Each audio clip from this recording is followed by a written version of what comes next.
prayer. If you're trying to do, there's so much going on. Come on now. Prayer is the key. So let's go ahead and pray. Dear most Heavenly Father, Lord, we thank you for another day that was a promise to us. We thank you, Father God, for your many blessings. We thank you for another day to lift you up. Lord, I know, I thank you for this day. God, this is the day that you have made, and I will rejoice and be glad.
that many of your mainline denominations use, and they use it in a way to meet with God during the year.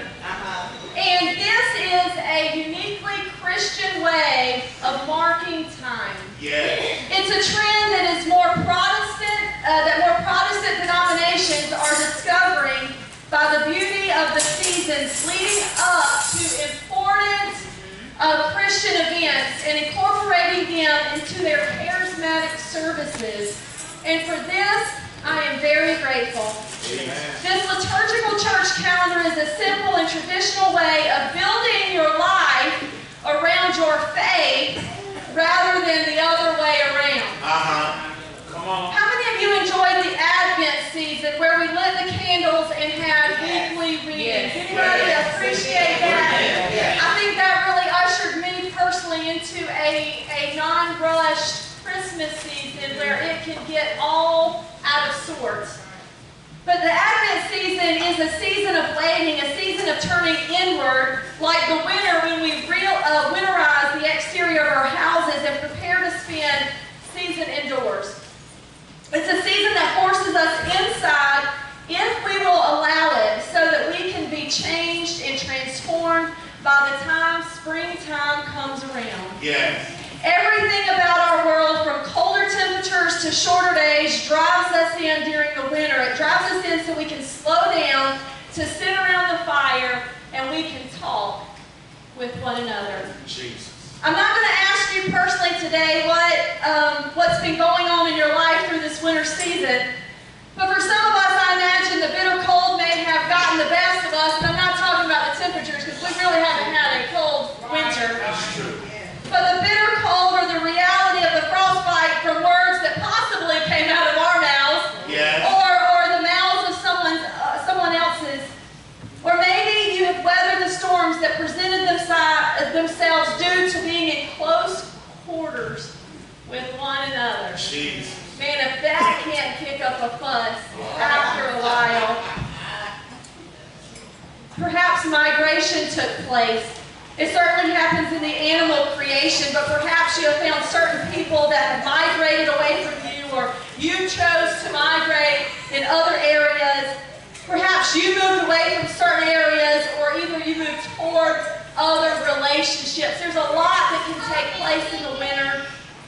But today we begin another season leading up to a very important event on the Christian calendar, and that is the resurrection. Wow, this is called Lent. And Lent, anybody ever heard of Lent? Okay, we've heard of it, perhaps may not have really celebrated it, kind of put it to the side like we're not sure about this. But today actually marks the first Sunday of Lent. Each week we will have a student share a reading with us that will lead us to Resurrection Sunday.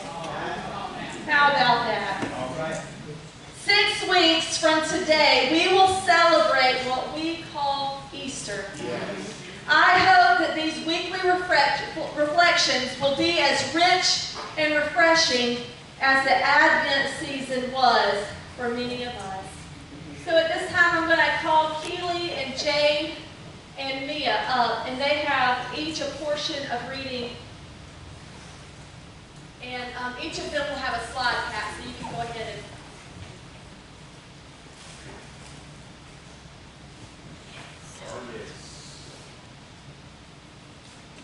Lent leads us to the cross and then to resurrection. Lent is a time to focus on God and prepare to remember and celebrate Jesus dying on the cross and rising from the grave. Many people decide to give up things for Lent to help them remember that Jesus gave his life for us. But you can also take on doing things just like Jesus did. This season leading up to the Holy Week is not required in the Bible, but the ideas behind the celebrations are definitely biblical, such as prayer, fasting, and period of remembering Jesus' sacrifice. From the early church onward, believers have marked the time leading up to the crucifixion as a special part of the year for remembering the mission of Christ.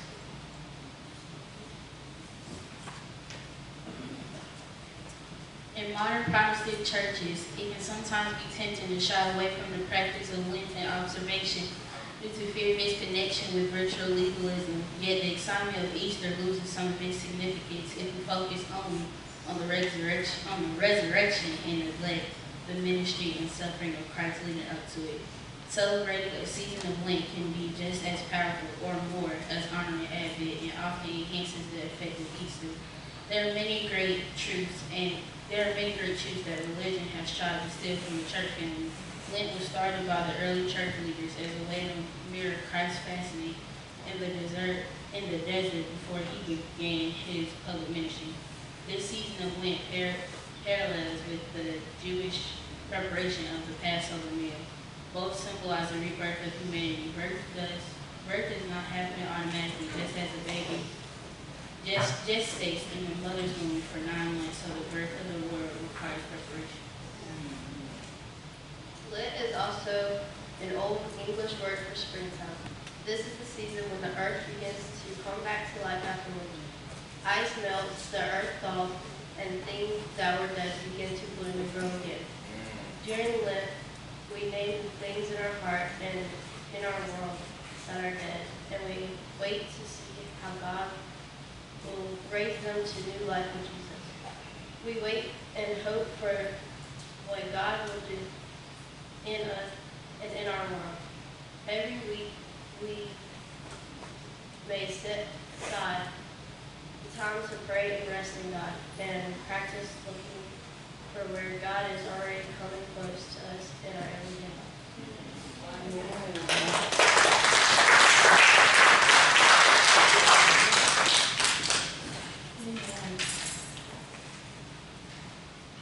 So, I want to ask a question this morning. Can dead things live again?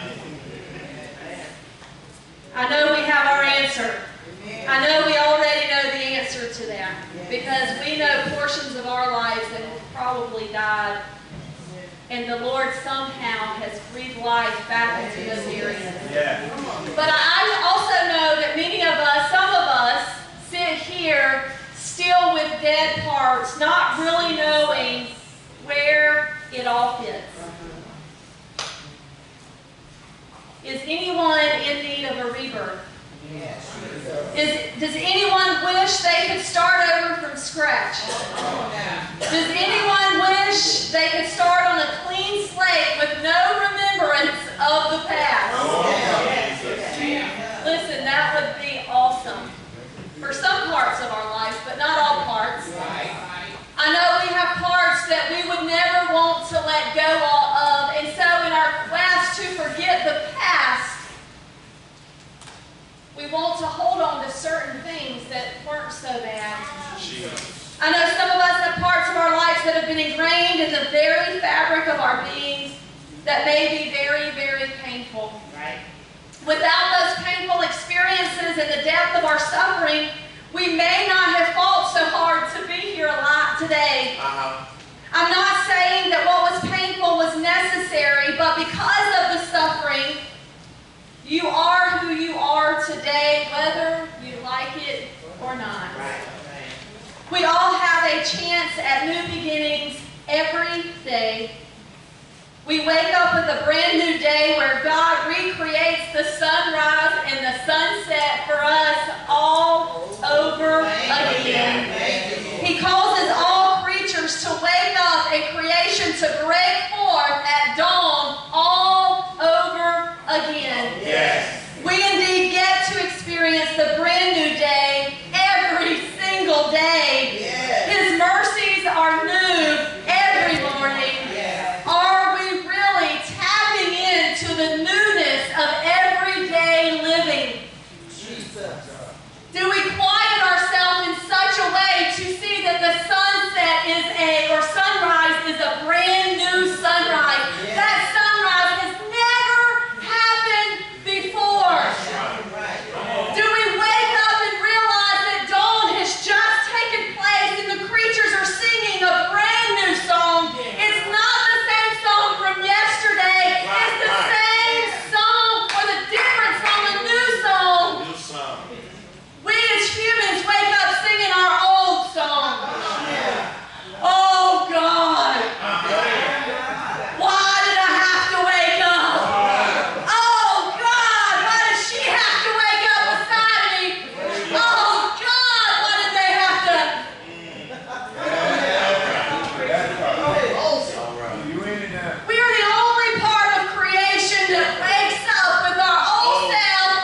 Jesus. We're familiar with this. The next slide, Pat, is Ezekiel chapter 37. We're very familiar with this passage. Yes. The Lord took hold of me, and I was carried away by the Spirit of the Lord into a valley filled with bones. Come on. He led me all around among bones that covered the valley floor. They were scattered everywhere, across the ground, and were completely dried out. Then he asked me, the Lord asked Ezekiel, Son of man, can these bones become living people again? Oh, sovereign Lord, I replied, you alone know that answer. You know. Then he said to me, speak a prophetic message to these bones and say, dry bones, listen to the word of the Lord. This is what the sovereign Lord says. Look, I am going to put breath into you and make you live again. I will put flesh and muscles on you and cover you with skin. I will put breath into you and you will come to life. Then you will know that I am the Lord. Amen. So I spoke this message just as he told me. Suddenly, as I spoke, there was a rattling noise all across the valley. The bones of each of the body came together and attached themselves as complete skeletons. Then as I watched, muscles and flesh formed over the bones. Then skin formed to cover their bodies, but they still had no breath in them. Then he said to me, speak a prophetic message to the winds, Son of man. Speak a prophetic message and say, this is what the sovereign Lord says. Come, old breath, from the four winds, breathe into these dead bodies so they may live again. So I spoke the message as he commanded me, and the breath came into their bodies. They all came to life and stood up on their feet, a great army.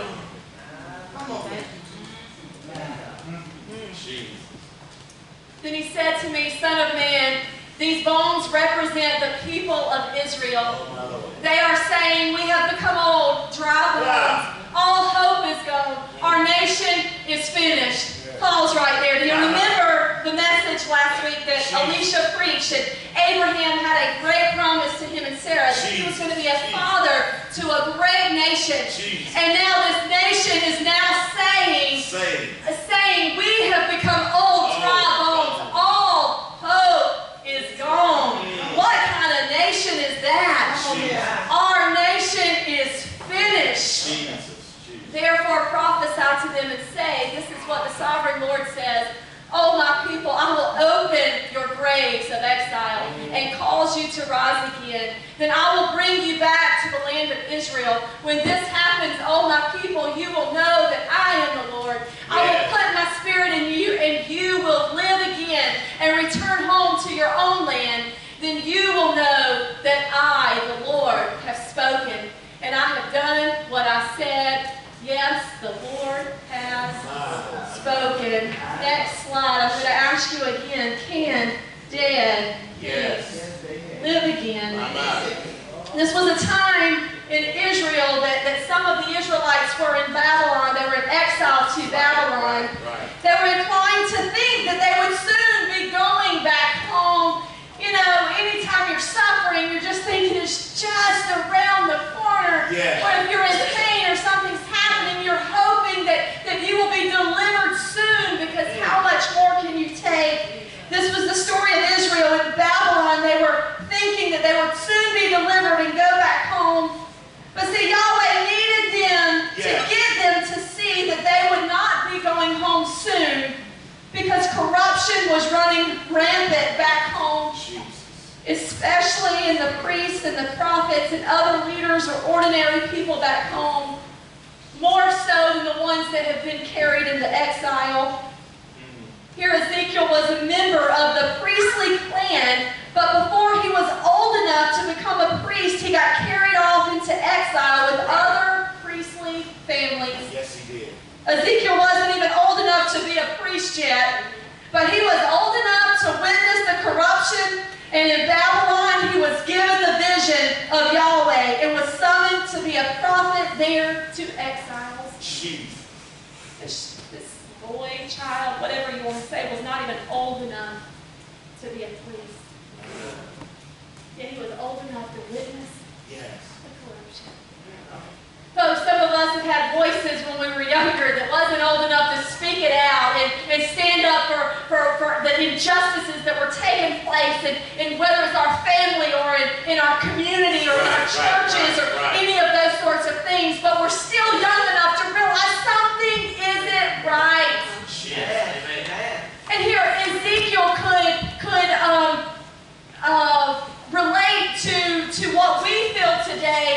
was young, could not even step in and had not the voice to say whatever needed to be said, but he could witness the corruption.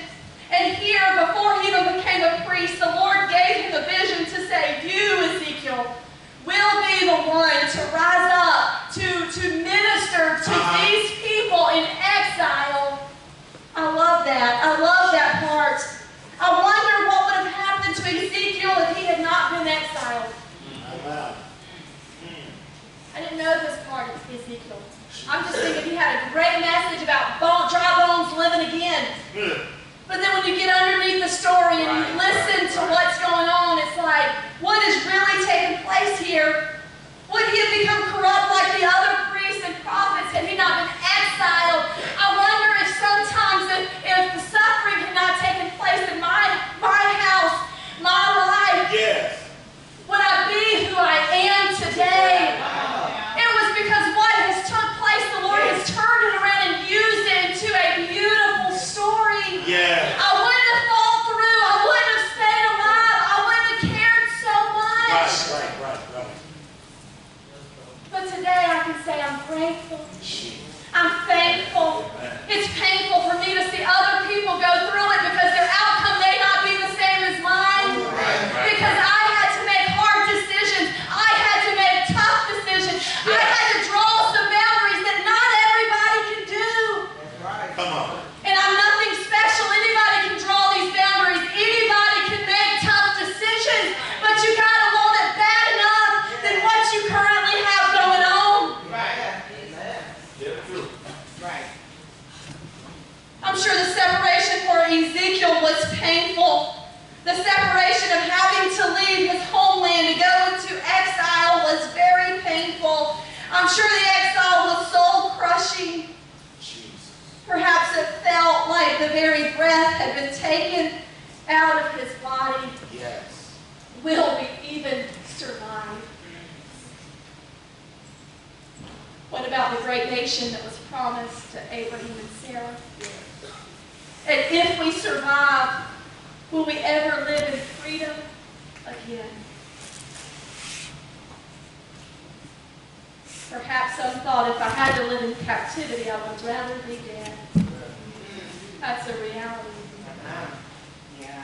The next slide, heaven now. Did you know that death is not forever? Like, we need to understand that. I mean, I know people that are scared to die. And some of you are probably sitting here saying, I don't want to die, I'm scared to die. And then the reason we're scared to die is because that eternity factor sits on us. And we don't know if we're completely right. We think we're right, but we don't know if we're completely right. But take that off the table. Take the eternity factor off the table. Come on. Would you still, how would you live today if eternity wasn't even an option? Because listen, salvation in Jesus and the gospel isn't really for eternity. It's for now. It's for us to experience the fullness and the glory and the power of all that God has in store for humanity. I can't say that if eternity was not a factor back in the day, I probably would have kept living like I was. Listen, I got the hell scared out of me. Come on, man. Tell it. But then when I got to looking further, and I've told you before, hell never transformed me. Come on, man. Jesus did. Jesus did. Strength. That's who has transformed me. So if death is not forever, then even when our bodies pass through the grave, life will be brought back to us and we will live forever. So whether we choose to truly live in this life or seek only to survive, one day we will experience eternal life. Some of us are truly living because we have tapped into following Jesus. But some of us have just tied a knot on the end and is hanging on for dear life. We are merely surviving. And I have survived long enough. I don't know about you, but I'm sick of just surviving. That is tiresome. That is draining. I want to live. I want to experience life. I want to love other people that I was told that I shouldn't associate with. I want to love people to their core so that I can experience the fullness of what the Lord had in store for us. We can experience heaven now in this life. That is why Jesus came. That is why Jesus died. That is why Jesus lives again. He conquered death. He conquered the grave. And one day, all those things that lead to death. Well, Pastor, what are those things that lead to death? I'm glad you asked. Come on. Greed. Cancer. Selfishness. Abuse. Disaster. Destruction. Deception. Listen, we thought our neighbor was leading us to death. We thought it was hanging with the wrong crowd that leads us to death. Which, you know, if we're an adaptive personality kind of people, yeah, we'll adapt to the behaviors of others. But if we're following the ways of Jesus, aren't we adapting to his personality? But one day, all of those things that lead to death will be conquered. All of those things will be cast into hell's fire. Did we forget that it was Satan who entered the narrative of the story late? He wasn't in the chaos. That's right. He wasn't in the beginning. He entered the story late. And last time I checked, he will be leaving early. Did we forget that he wasn't in the beginning? Nor will he be in the end? I don't know about you, but that excites my soul. That makes me so excited. But we can experience heaven now when we partner with God. How do we partner with God? Let's look at an example of David's prayer. Next slide, Pat. This is from the Message version. I don't know if any of you have read some of the Message. Maybe I'll have a copy. Love the language that is written here. And it's from Psalm 51. And this was a song of David to God after he broke God's ways. Anybody ever broke God's ways? Yes. Oh. Generous in love. God give grace. Huge in mercy. Wipe out my bad record. Scrub away my guilt. Soak out my sins in your laundry. I know how bad I've been. My sins are staring me down. You're the one I violated, and you have seen it all. Seeing the full extent of my evil, you have all the facts before you. Whatever you decide about me is fair. I've been out of step with you for a long time, in the wrong since before I was born. What you're after is truth from the inside out. Enter me, then conceive a new, true life.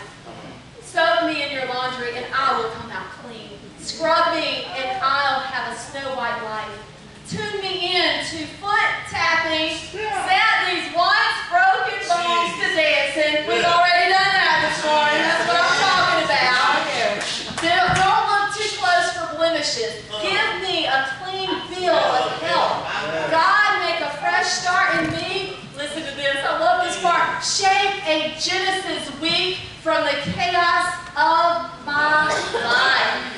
Reorder my steps. Reorder my life. Create me all over again. Don't throw me out with the trash or fail to breathe holiness into me. Bring me back from the great exile. Put a fresh wind in my sails. Give me a job teaching rebels your way so the lost can find their way home. Commute my death sentence to God, by salvation, God, and I'll sing anthems to your life-giving ways. Unbutton my lips. Ralph, one day he's going to unbutton our lips. Right now he's shutting them. Dear God,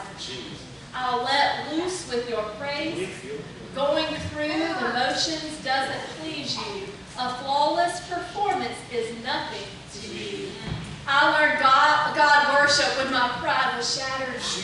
Heart-shattered lives, ready for love. Don't for a moment escape God's notice. How rich. How rich. Next slide. Can dead things live again? So I want you to take a few breaths. Breathe in. Breathe out. Breathe in. Breathe out. Breathe in. As you breathe in, ask God to breathe new life into the cold, dead places of your heart. Breathe out, and let us remember that God's Spirit is the breath that blows life into the world.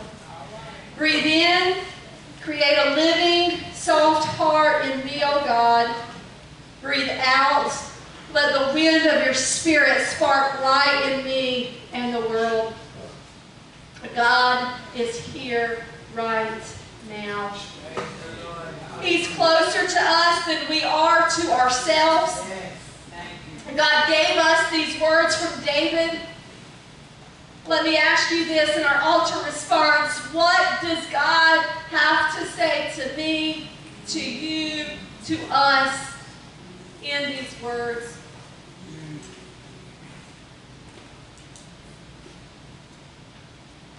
I'm going to ask you that again. What does God have to say to me, or to you, or to us in these words?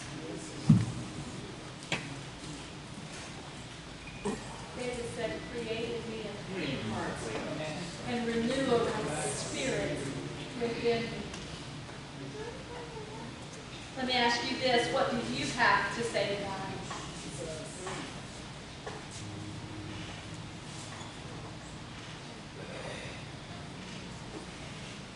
Can we open ourselves to God's Word in this moment? Can we trust that God's faithful love is always waiting for me?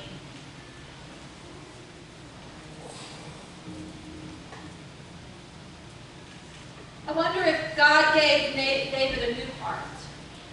He asked for it. Did he give it? And if he did, how did David care and treat this new heart? It's one thing that you say, I just need a new life. Or a new life. Or a new job. But how are we going to treat this new life? This new life, this new job, this new church. We pray for these things and the Lord answers. How do we treat these? The very things that we ask for, the gifts that's been given to us. I'm going to ask you one more time, can dead things live again? Ezekiel had the best response. He said, Lord, only you know. It is the Lord who brings life. Amen. Amen. Amen. Can I pray over us this morning? Father, you are so amazing. You certainly bring life to us every day, whether we realize it or not. Father, I am personally convicted by this. And God, I want to treat the life that you've given me better than I have before. With every breath, I want to give you praise. With every person you bring into my life, I want to treat them as gentle as you treat me. Father, we don't do a good job with that. And I am the one that stands in need today. I need help. We need help. Lord, your people need help, because I know that we want more than anything to be your hands and feet. But God, not only do we want to do service to you and to others, but we want your heart. We want the way you love others. We